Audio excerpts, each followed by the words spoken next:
Hap- Happy to be here with you for this exciting panel on Je serai avec neobanks. vous pour ce I panel. am Je suis today Julien with Wagner two outstanding et je leaders serai of là the avec fintech deux space. leaders We have de Mounir l'espace Nahla, fintech. Nous avons avec which nous is, M. Mounir the Nahla, CEO of qui est le M&T PDG Halan. de It's the M&T first Halan. fintech C'est unicorn la in première Egypt, fintech right? en And Égypte. also Jean-Louis Menan Kwame, who is Nous the avons aussi CEO M. of Orange Jean-Louis Bank Menan Africa. Kwame, qui est le Orange Bank PDG Africa de currently Orange has Bank over Africa. 2.5 Orange Bank million, Africa a plus de clients, 0,5 millions de clients. over 2.7 million Ou plutôt clients over plus three de countries, 2,7 millions Côte de clients dans d'Ivoire, 3 pays, Sénégal, le Côte d'Ivoire, and Sénégal et Guinée. a little bunch of Guinea. So you both have something in common Donc actually. vous You avez don't quelques points qui come sont en commun entre directly vous. from that space, Vous ne venez from pas the, directement de credit-led l'espace fintech. You started de la fintech. in Vous mobility avez for commencé M&T Halan dans la and, mobilité in the et telco ensuite payments, vous avez for travaillé Orange aussi Bank dans Africa. les paiements en télécommunication. Je ne vais jamais parler de mobilité. J'ai toujours travaillé dans un domaine complètement différent. Donc, mais la start-up était ride-hailing. J'ai deux sociétés différentes. J'ai essayé de les fusionner ensemble, une en technologie et une en finance. Et donc, merci beaucoup pour cette clarification. Vous avez commencé, vous avez même lancé environ 18 à 20 pour Orange Bank Africa. Est-ce que vous pouvez nous donner une idée de ce qui vous a mené à pivoter vers les fintech crédits? Merci beaucoup. Tout d'abord, l'histoire d'avoir lancé ce projet a commencé tel que nous savons tous, et après, autour de l'année 2008, nous avons lancé des activités de liquidité mobile. Et donc, depuis le Covid, nous avons environ 77 pays avec lesquels nous faisons des activités de mobile payment ou mobile money activities. Donc, les mobile money activities sont des activités de P2P, de payment mobile, de paiement mobile, de cash-in et de cash-out. Donc peut-être qu'on peut travailler sur des sujets dont les gens ont besoin, les nanocrédits et les épargnes aussi, notamment l'épargne digitale. Nous avons demandé de signer un accord avec la Banque africaine dans l'Afrique de l'Ouest. Donc nous avons demandé un accord et nous l'avons reçu en 2019. Nous avons commencé ensuite nos activités durant la pandémie du Covid-19 en 2020. Aujourd'hui, nous sommes en mesure de transférer notre argent à des millions de personnes en temps réel, 24 heures sur 7. Et on peut aussi faire des épargnes et donner même des intérêts pour l'épargne. Donc c'est une excellente chose pour les clients, mais aussi pour le marché. Je pense que nous avons une excellente valeur ajoutée pour le marché et j'espère que je serai en mesure de vous donner plus de détails par rapport à cela. Donc la question n'est pas vraiment très pertinente pour vous. Vous êtes de l'espace depuis plus de 20 ans, mais peut-être vous pouvez nous dire pourquoi ça a commencé en 2020, pourquoi à ce moment-là c'était le moment propice pour l'expansion de votre société. Donc j'ai commencé au tout début avec des études sur l'impact des prêts sur les petites et moyennes entreprises, et donc j'ai réalisé que c'est plus important pour eux que l'infrastructure, normalement, même plus que l'infrastructure. Donc en 2010, nous avons commencé le financement et nous sommes devenus les plus grands. Ensuite, je suis passé à la microfinance, les prêts et les emprunts pour les petites et moyennes entreprises. Ensuite, nous avons fait l'expansion d'une équipe tech très grande. Nous avions 3 millions d'utilisateurs. Et donc, par la suite, j'ai réalisé qu'il a fallu trouver un moyen d'utiliser la technologie pour l'accès au financement. Et c'est là où j'ai décidé de fusionner les deux sociétés. Nous avons levé 20 millions de dollars et nous les avons mis ensemble. Et nous sommes en train de travailler vraiment très, très fort. Nous avons environ 8 millions de clients et nous avons fourni plus de 19 milliards de dollars en prêts. Et c'est là où nous en sommes aujourd'hui. Even more when we know that actually many neobanks in the last few years plusieurs banques durant les dernières années ont en fait échoué ou ont même disparu. A profitable business, actually, what you're doing. And could you tell us, actually, maybe numbers to help you see, to get a sense of how profitable it can be? Le degré de rentabilité. Alors, de notre côté, c'est un business extrêmement rentable. Quand j'ai mis en place la société en 2010, l'equity était de 5 millions de dollars. La même année, nous avons eu un rendement de 300 ou 400 000 dollars. Donc, nous avons commencé avec une bonne rentabilité, un bon rendement depuis la première année opérationnelle. Ensuite, nous avons eu plus de 10 millions de dollars avec un rendement en fait net. Et ensuite, nous sommes... Ce qui s'est passé en 2018 ou en 2019, c'est qu'au moment propice, nous étions en train de dépenser 1 million de dollars par mois. Et donc, je ne pouvais pas digérer cela. Et dans le domaine financier, la majorité des choses que nous faisons, que ce soit les paiements, l'investissement, les cartes, peu importe ce que nous faisons, on essaie de travailler sur la rétention des clients, de leur vendre plus de produits, mais nous avons aussi fait beaucoup d'argent dans les prix. To profitability is quite different. Can you tell us more about it? L'aspect de rentabilité paraît intéressant. Nous ne sommes pas une ONG. Nous cherchons toujours, bien sûr, la rentabilité. Par contre, le premier élément qu'il faut garder en tête, c'est que nous avons mis en place notre société pour grimper des échelons, c'est-à-dire passer d'un pays à 2, 3 ou 4 ou même 5 et plus. Donc, nous avons conçu notre setup pour continuer à nous élargir et pour faire cette expansion-là, nous avons besoin d'accords avec la Banque centrale et c'est là où il a fallu lancer des activités avec les premiers pays durant avec plusieurs pays. Donc, on a essayé d'expliquer à plusieurs que si vous êtes un nouvel entrant dans un marché, il a fallu avoir plus d'informations et si vous êtes rentable, si vous avez un business plan qui est rentable ou non. Et ensuite, nous avons pu aussi lancer nos activités au Sénégal. Après la Côte d'Ivoire, nous avons lancé aussi des nanocrédits, des nanoprêts au Sénégal. Et après quelques mois, nous voulons aussi lancer nos activités dans d'autres pays de la région Miami. Et même si Orange et le Orange Money et partout, peut-être que par exemple au Madagascar, au Botswana, au Cameroun. Donc, si vous me permettez de vous parler un petit peu plus en détail de l'Afrique de l'Ouest, nous voulions justement faire une expansion et donc nous avons, avec bien sûr un ensemble d'accords avec les banques pour qu'on puisse travailler sur une panoplie d'activités et diversifier nos interventions bancaires, que ce soit en rapport avec l'investissement ou la bancarisation. Nous voulions être connus comme étant les premiers opérateurs dans ce domaine de la région. Donc, je peux vous donner une information clé, c'est que vers la fin de cette année,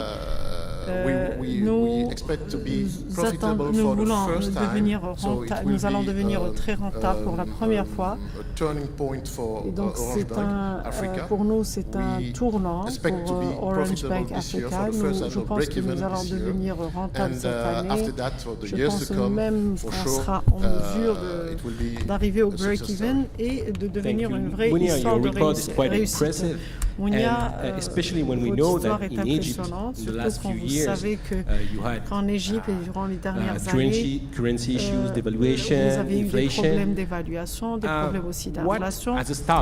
En tant que start-up, quelles sont les étapes à entreprendre pour justement confronter ce genre de problème? Donc, notre expérience n'était pas unidirectionnelle, avec une direction unique. En 2011, il y avait même une révolution. Je me suis focalisée sur ce qu'on appelle les three-wheelers ou l'import des véhicules à 3 roues. Ensuite, après l'évaluation de l'année 2016 et aussi l'année dernière, il y a 2 ans, les taux d'intérêt ont tellement augmenté que les marges maintenant sont rétrécies et donc on est en train de travailler sur des variétés. Bien sûr, il y a eu des hauts et des bas, mais si on essaie de revoir un petit peu les années consécutives et en termes de dollars, nous avons augmenté cela de plus de 50% et même plus. Donc, la raison principale, c'est que le montant de prêt a été ajusté en dollars parce que l'économie est dénominée en dollars et donc on a essayé de faire cet ajustement. Le capital aussi est ajusté à la devise qui est locale. Donc ce que vous avez, c'est qu'il y a une augmentation de la quantité ou le montant des emprunts et des prêts et nous nous sommes ajustés pour n'importe quel changement économique pendant une période de 9 mois.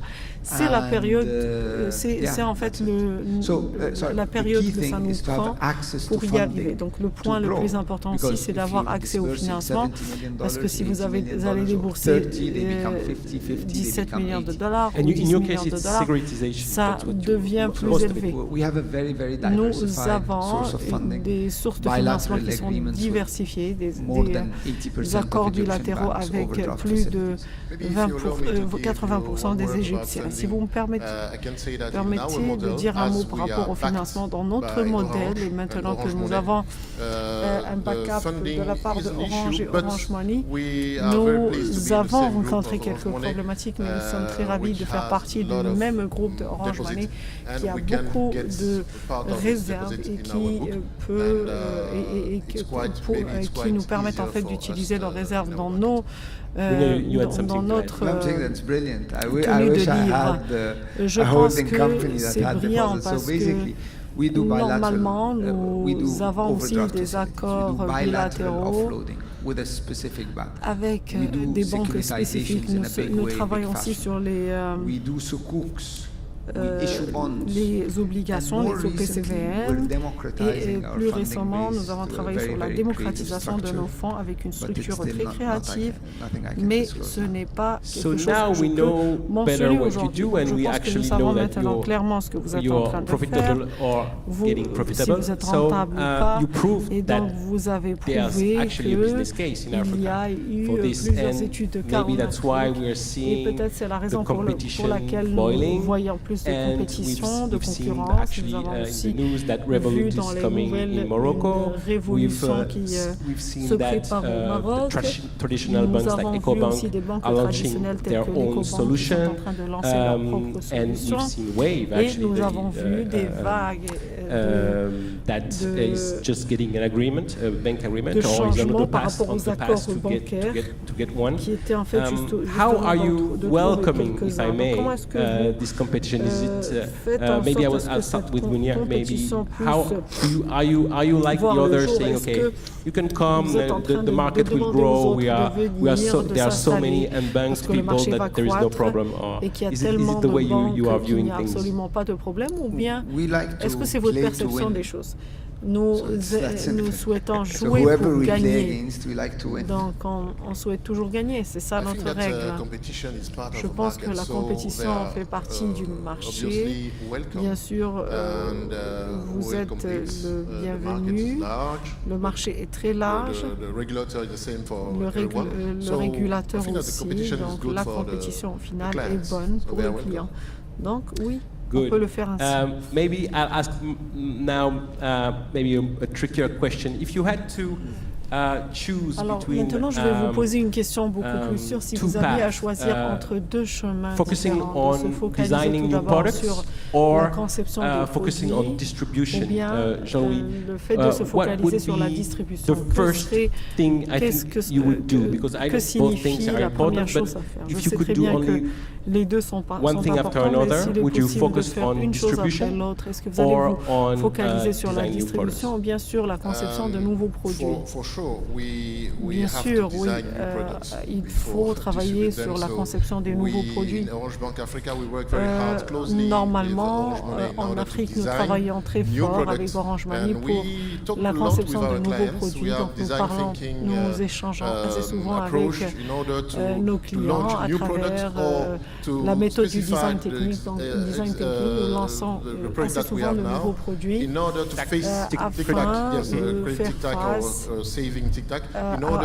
afin de connaître les différentes tactiques d'épargne pour être aligné aussi avec les besoins du client. Mais permettez-moi de vous dire ou de mentionner quelques points clés de vos activités que nous voyons quand nous souhaitons implémenter des produits ou bien que nous souhaitons améliorer ce que nous sommes en train de faire. C'est par rapport aux données, c'est-à-dire avant avec Telco et les autres activités, nous avons plusieurs données que nous devrions garder pour pouvoir faire l'implémentation de notre produit, pour trouver les bonnes cibles, pour avoir un bon modèle de scoring. Je pense que c'est la pierre angulaire parce que c'est ce qui va nous permettre en fait de faire en sorte à ce que notre modèle de scoring va diminuer. Donc si on ne travaille pas dans ce genre de sujet, on peut échouer. Donc le fait de concevoir toujours de nouveaux produits, la distribution aussi, nous avons une distribution très solide et un réseau très large du réseau d'Orange et nous sommes des banques, donc on ne doit pas oublier que la pierre angulaire, c'est le modèle du scoring qui permettra de réduire ou bien de garder l'MPI avec une valeur très minime. Donc, durant votre travail, vous vous êtes peut-être posé la question sur si vous souhaitez commencer par vous focaliser sur la distribution, la conception de nouveaux produits. Quelle était la leçon apprise? La leçon que j'ai apprise, c'est quand vous avez un produit, vous essayez de pousser au maximum possible la distribution. Durant le cycle de vie, vous allez voir que la croissance va être en maturité. Et si on essaie de voir un petit peu le futur, et s'il n'y a pas d'innovation, pas de recherche et de développement, vous allez sûrement complètement disparaître. Donc on essaie de travailler sur la recherche, le développement, la créativité, le développement de nouveaux produits, mais une fois qu'on développe un produit, on essaie au maximum possible d'être très fort. Je pense que ce n'est pas une question juste, parce que quand je suis en train de vous dire que je vais peut-être mourir dans une année, peut-être je vais faire une bonne distribution. Si vous dites que vous allez vivre pendant les 50 prochaines années, merci d'avoir répondu à cette question. En ce qui concerne le crédit scoring, comment est-ce que vous avez fait? Vous avez construit votre propre crédit scoring? Quel a été votre voyage? Ça n'existait pas avant. C'était encore plus difficile que le banquier. En général, quand on lance un modèle de crédit scoring, ça se plante dès le départ. En fait, quand ça se plante, il vous faut suffisamment de cartouches pour faire confiance aux ingénieurs qui disent le modèle est en train d'apprendre, n'ayez pas peur, vous ne savez pas combien... Si vous perdez de l'argent, mais il faut avoir une certaine patience. Mais une fois que ça tourne, c'est là, une fois que ça devient efficace, et là, on peut avoir des approbations instantanées, ce qui vraiment changé la donne. En Turquie, on est leader en la matière, en Égypte, au niveau dans nos marchés des professionnels, c'est fantastique, ça marche. Et on en a même un pour ceux qui n'ont aucun historique bancaire.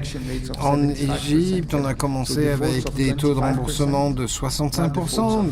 Maintenant, on est à 5%, même moins de 5%. Donc ça, c'est une amélioration incroyable. Mais il nous a quand même fallu 3 ans. Alors, pour Orange Bank Africa, comment ça a évolué par rapport au lancement et où vous en êtes aujourd'hui? Écoutez, quand on a lancé l'activité, environ 2020, on avait 19% de NPL, d'emprunts qui n'étaient pas remboursés. Et il a fallu donc travailler très dur pour réduire ce taux de NPL. Et aujourd'hui, on en est à environ 5% d'emprunts non productifs. Mais l'objectif est de baisser ce taux encore plus pour renforcer la collection et de nous tourner vers les clients qui ne font pas de remboursement, que si vous ne faites pas de remboursement, vous serez blacklisté auprès des bureaux de crédit. Tout le monde saura que vous ne remboursez pas vos dettes. Et je pense qu'on peut encore le baisser jusqu'à 2,5 ou 3%. Et nous travaillons sur la collection numérique grâce à la loi régionale, nationale et régionale, qui nous donne cette opportunité de pouvoir communiquer avec les autres acteurs dans le domaine de la mobile money et de récupérer nos fonds là. Oui, nous couvrons tous les pays. En Égypte, on est à 2,5-3% de taux de problème de recouvrement. Mais pour les prêts vers les toutes petites entreprises, 1,5%, les entreprises, 5-6%. Mais c'est pour donner un feeling à notre public. En Afrique, les taux de NPL sont à 7-8%. Et l'on voit des banques au Kenya qui souffrent de 15% de taux de NPL. Merci beaucoup. Nous allons passer maintenant à des questions du public. Y a-t-il des questions dans le public?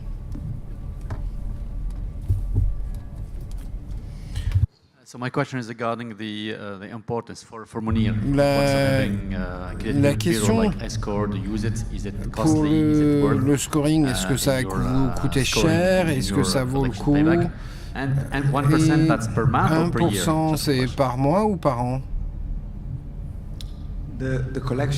Écoutez, le taux de collection, le taux d'intérêt ou le taux de collection? Le taux de collection. Écoutez, le bureau de crédit est particulièrement crucial.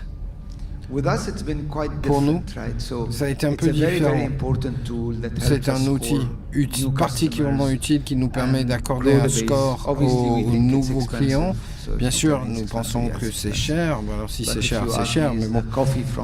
Et si vous me dites le café de Starbucks c'est cher, je vous dirais oui, il est cher. C'est pas une question de personnel. Maintenant, je ne sais pas si ça nous a aidé. Je pense que ça a beaucoup aidé notre concurrence, car nous sommes les plus grands et nous apportons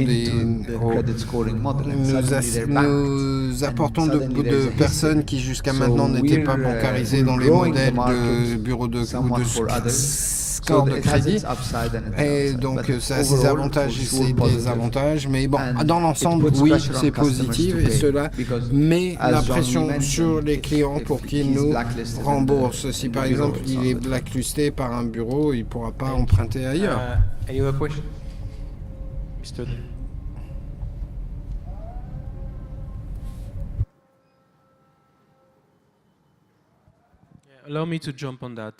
Permettez-moi de répondre, vous êtes tous des banquiers.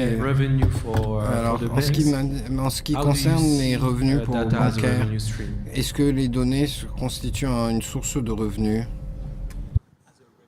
La question est pour vous deux, pour Jean-Louis, parce que les données viennent en interne, mais... écoutez, nous avons une politique de préservation des données. Nous sommes contents de payer pour la donnée, mais je ne pense pas que nous la vendions par contre. Je dirais pareil. Comme nous sommes adossés à Orange, nous respectons les lois sur le respect de la vie privée, de la confidentialité des données. Donc, Orange peut faire ce qu'ils veulent avec les données et ça ne me regarde pas. D'autres questions? Peut-être une question à vous deux. Mounir, vous êtes présent dans 4 pays. L'Égypte, bien sûr, mais aussi en Turquie, au Pakistan et 4e pays, les Émirats arabes unis. Voilà.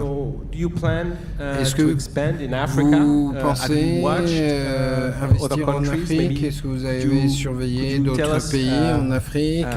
Pourriez-vous nous dire si nous allons MNT à l'âme en Afrique orientale ou australe? Écoutez, nous avons eu de nombreuses conversations et que la meilleure façon pour nous d'assurer la croissance est d'augmenter les transactions. Et ensuite, on investit, on trouve les bonnes personnes. On a vu au Nigeria, nous avons examiné une entreprise, nous avons regardé en Afrique du Sud. Ça n'a mené à rien pour des raisons différentes, mais oui, nous avons un intérêt pour l'Afrique, mais ceci dit, je ne pense pas qu'on aura un investissement sur les 12 mois à venir. Alors, bien sûr, Orange Money est présent dans 17 pays, et donc je pense que vous allez vous pencher sur ces pays. Oui, bien sûr, nous allons nous pencher tout d'abord sur l'Afrique de l'Ouest, au Sénégal, en Afrique de l'Ouest, Burkina Faso, Guinée-Bissau, en particulier les pays de l'ECOWAS et l'UEMOA, mais cette expertise qui a été développée sur le modèle de scoring peut aussi servir ou être vendue à d'autres pays où Orange est aussi présent, même si Orange n'est pas présent d'ailleurs. Il nous faut donc maintenant renforcer les leçons apprises de notre marché et depuis le lancement de nos activités, nous avons fait $1 milliard américains de nanocrédits, en particulier en Côte d'Ivoire, au Sénégal, que nous avons commencé au Sénégal qu'en février, en Guinée il y a 2 ans. Nous avons beaucoup de travail à faire dans nos marchés naturels et après la région UEMOA et ensuite les autres pays Orange. Une dernière question du public.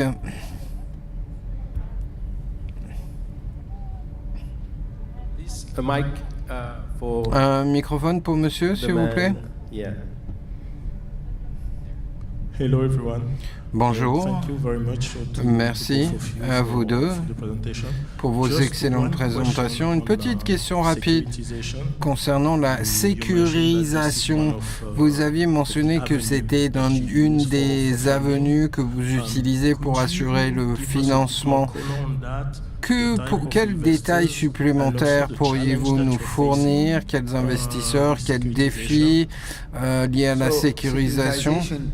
Écoutez, la sécurisation est particulièrement difficile car vous travaillez, vous êtes en train de faire un portefeuille de prêts et si vous le vendez mal, vous perdez beaucoup d'argent. Une fois que vous vendez le livre de prêt, alors ça peut être auprès de banques ou d'assurance et en fait nous faisons à peu près 70 à 100 millions de dollars de sécurisation chaque trimestre et ça devient quelque chose de relativement quotidien, mais en même temps il faut une certaine expertise, comment sélectionner le portefeuille, quel discount appliquer. C'est un processus qui prend du temps et à partir du moment où nous commençons à le vendre et le moment où on clôt les affaires, c'est le plus rapide, ça a été 47 jours, mais en général c'est 75 jours. Et nous avons ceci dit un marché assez mûr.